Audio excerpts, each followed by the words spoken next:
Hi everyone, welcome to my YouTube channel. कैसे हैं आप सभी? आई होप आप सभी अच्छे होंगे। आज मेरे पास है एक सैमसंग का S23 अल्ट्रा मॉडल और इसके अंदर देखिए कि ड्रॉप डाउन केस में इसका फोल्डर यहाँ से थोड़ा सा क्रैक हो गया है और ये फ़ोन हो गया है डेड। फ्रेश है, अभी तक रिपेयर नहीं हुआ है। इस फ़ोन को मैं आपको पूरा डायग्नोसिस करके दिखाता हूँ कि इसमें फ़ॉल्ट क्या है और उसके बाद हम इसमें देखेंगे कि क्या रिपेयर करना है। तो सबसे पहले मैं स्मार्ट चार्जर से आपको चेक करके दिखाता हूँ। देखिए, तो जैसे मैं इस फ़ोन को स्मार्ट चार्जर पे लगाऊंगा तो आप देखिए कितना एम्पीयर कंजप्शन है। ये मैंने जैसे ही कनेक्ट किया तो यहाँ देख सकते हैं 0.1, 0.2, 0.12 के आसपास की रीडिंग है। एक बार मैं डीसी मशीन से भी आपको कनेक्ट करके दिखाता हूँ डीसी मशीन से कितना एम्पीयर कंजप्शन ले रहा है। तो मेरे पास जो केबल है इसमें है, देखिए डीसी मशीन से मैं कनेक्ट करके दिखा रहा हूँ। ये मैंने डीसी में कनेक्ट किया, ये देखिए।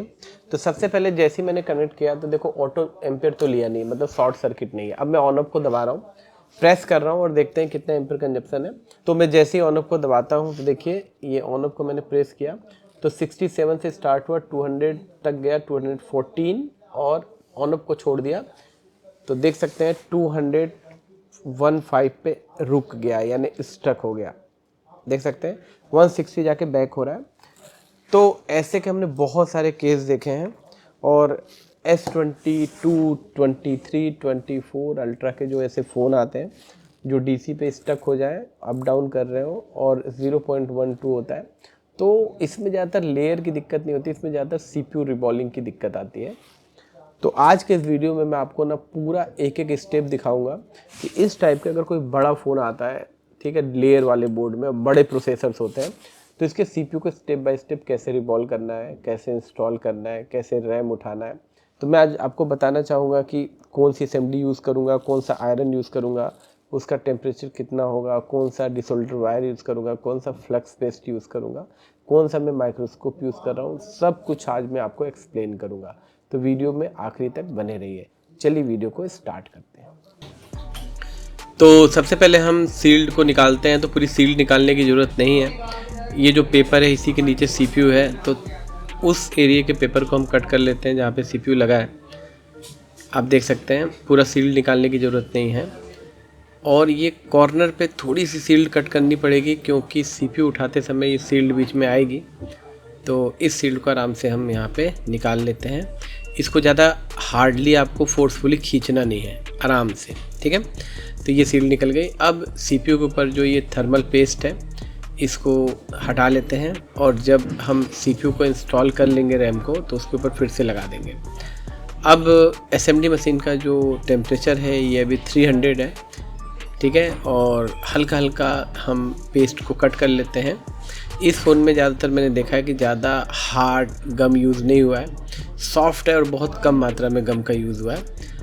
गम कटने के बाद यहाँ पे हम एक जो हमारी UFS है उसको कवर कर लेते हैं और अब मैं असेंबली जो यूज़ कर रहा हूँ इसको 350 टेम्परेचर है, एयर 100 है और आप देख सकते हैं DP07 ब्लेड है और उससे हल्का हल्का ब्लेड इंसर्ट करके रैम को हम सबसे पहले उठा लेते हैं। रैम निकालते समय ओवर हीटिंग नहीं होना चाहिए, रैम को बहुत सही समय पे आपको निकालना है। अब आते हैं CPU की बारी और आप देख सकते हैं CPU को भी मैंने धीरे धीरे यहाँ पे निकाल दिया। निकालने से मुझे पता चला कि इसमें ज़्यादा गम नहीं है, ज़्यादा नीचे बहुत कम गम यूज़ किया गया है, जो वाइट जो पेस्ट होता है बहुत कम है।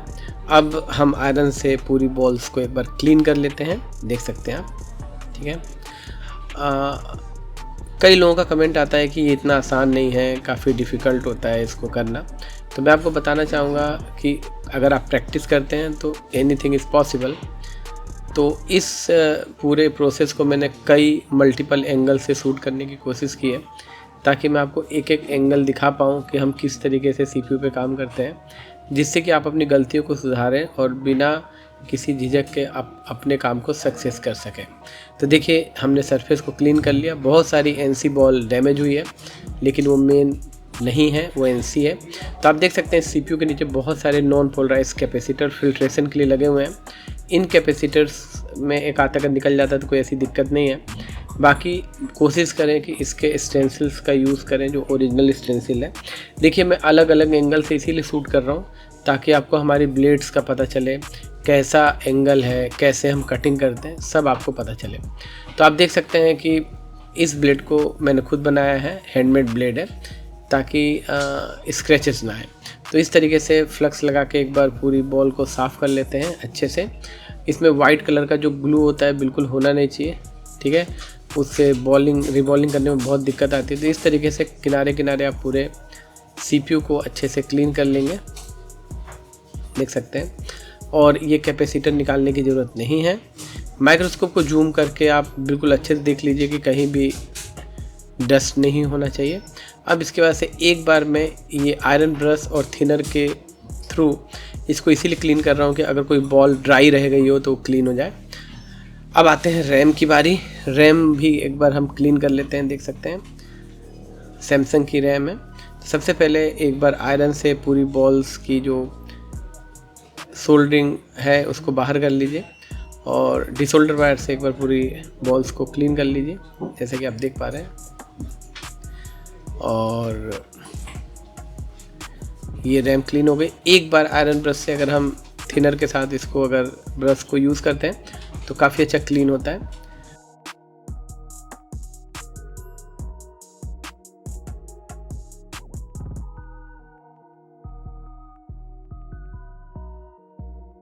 अब इसको भी क्लीन कर लेते हैं। तो फिर से मैं ब्लेड का यूज़ कर रहा हूँ, आप देख सकते हैं। तो ये देखिए इस तरीके से आप ग्लू को पूरा कट कर लीजिए। ये वाइट पेस्ट है, IC को सील्ड करने के लिए कंपनी लगाती है। तो आप देख सकते हैं इसको हमने क्लीन कर लिया और फ्लक्स लगा के एक बार हम इसको क्लीन करते हैं। तो मैं आपको बताना चाहूँगा कि अभी जो मैं बहुत सारे लोगों ने कमेंट किया था कि मैं कौन सा माइक्रोस्कोप यूज़ कर रहा हूँ, तो मैं आपको बता दूँ मेरा जो माइक्रोस्कोप है फॉरवर्ड कंपनी का S65 Pro है, जो काफ़ी क्लैरिटी देता है। और इसके साथ जो मैं कैमरा यूज़ कर रहा हूँ वो है FWC03 जो 4K सपोर्ट करता है और इसीलिए वीडियोस इस तरीके की अच्छी ब्राइटनेस और कंट्रास्ट के साथ आपके सामने आती है। तो अगर आप भी चाहें तो यूज़ कर सकते हैं, काफ़ी अच्छा माइक्रोस्कोप है। तो अब हम CPU को रिवॉल्व करते हैं। अभी मैं जो PPD यूज़ कर रहा हूँ, ये जो PPD है ये मांड का PPD है, ठीक है, 186 और काफ़ी ड्राई है। तो इस तरीके से CPU को एक बार में हम रिवॉल्व कर सकते हैं। ध्यान रखिएगा जब भी हम CPU रिवॉल्व करें तो PPD ड्राई होनी बहुत ज़रूरी है, ठीक है। तो ये CPU 1 टाइम रिवॉल्व हो गया और नया स्टेंसिल यूज़ कीजिए, ज़्यादा पुराना स्टेंसिल मत यूज़ कीजिए। एक बार हीट करके पूरी बॉल्स को शेप में ला सकते हैं अपन। तो ये CPU रेडी है इंस्टॉल होने के लिए। अब आती है रैम की बारी। तो ये रैम है, रैम को भी एक बार रिवॉल्व कर लेते हैं।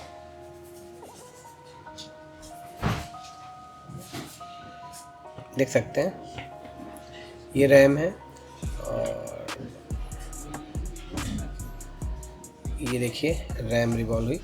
मैं जो अभी जो आयरन में यूज़ कर रहा हूँ, ये जो आयरन है ये भी फॉरवर्ड कंपनी का आयरन है, FWSI01। ये भी काफ़ी अच्छा आयरन है, आप इसका इस्तेमाल कर सकते हैं। और SMD हम यूज़ करते हैं FWBF03 और BF04।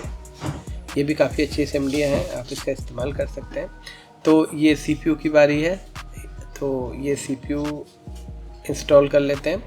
तो यहाँ पे CPU इंस्टॉल करते समय टेम्परेचर है 350, एयर है 100 और इस तरीके से आप एक बार CPU को यहाँ पे इंस्टॉल कर लीजिए, ठीक है।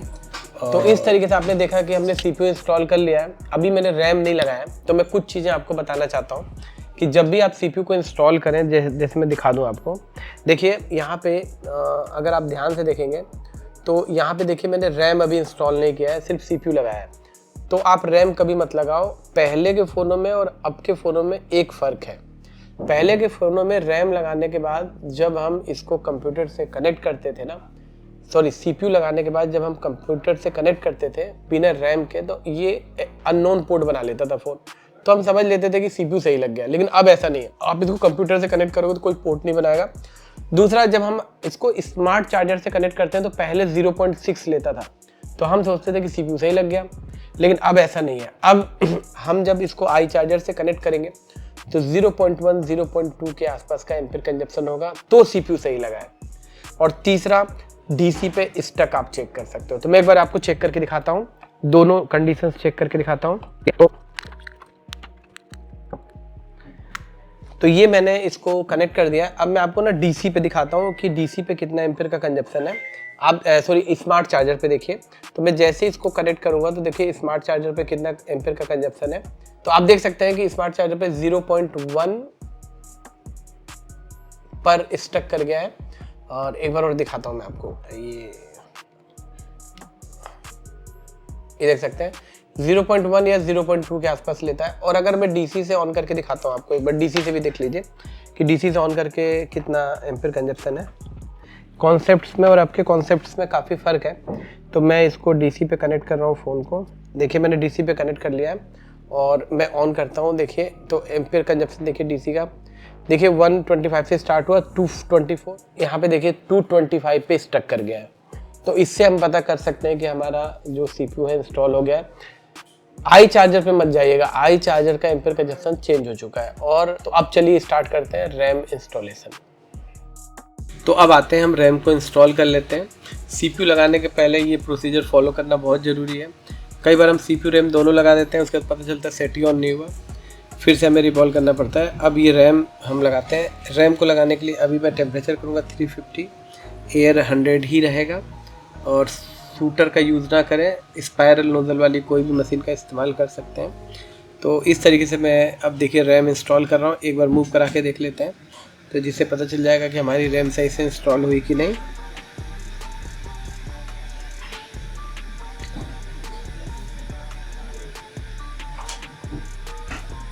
तो इस तरीके से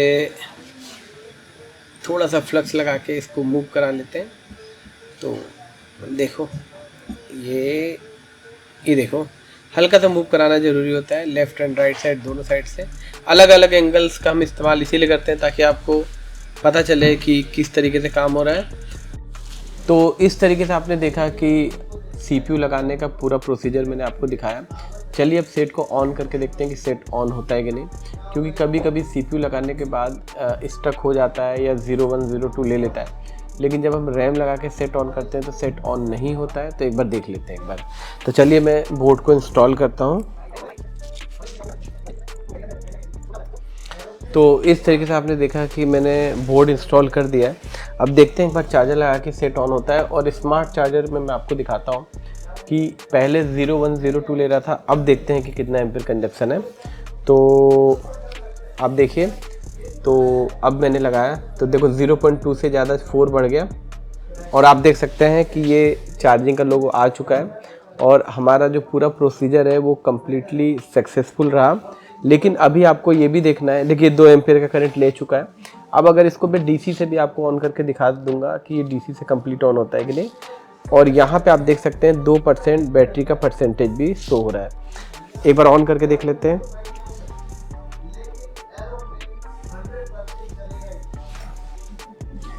तो आप देख सकते हैं कि हमारा फ़ोन कम्प्लीटली ऑन हो चुका है। लेकिन कई बार क्या होता है, ऑन होने के बाद भी देखना है, कई बार सैमसंग पे स्टक हो जाता है, रुका रहता है, आगे नहीं बढ़ता है। बहुत सारी प्रॉब्लम्स आती हैं क्योंकि लेयर वाले बोर्ड्स में लेयर में दिक्कत आती है, रैम में दिक्कत आती है, CPU इंस्टॉलेशन में दिक्कत आती है। तो बहुत सारी चीज़ें एक एक बॉल मायने रखती है।